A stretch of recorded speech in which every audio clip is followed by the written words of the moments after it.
ఒకసారి కొంచెం ఇక్కడ 7 గంటల అట్లా పెట్టి 7 గంటలది అట్లా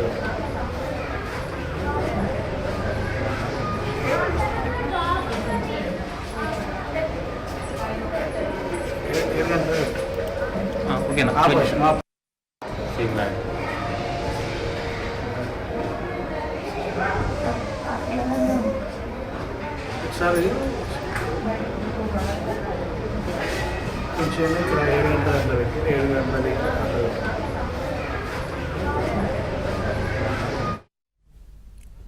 యూట్యూబర్ కోమలి ఆత్మహత్య కేసులో దర్యాప్తు కొనసాగుతోంది. హైదరాబాద్ చిత్రపురి కాలనీలో కోమలి ఆత్మహత్య చేసుకుంది. ఆత్మహత్యకు ముందు కోమలి స్నేహితులకు మెసేజ్ చేసింది. స్నేహితులు వచ్చేసరికే ప్రాణాలు తీసుకుంది. కోమలి ప్రియుడు అఖిల్ను అదుపులోకి తీసుకుని ప్రశ్నిస్తున్నారు.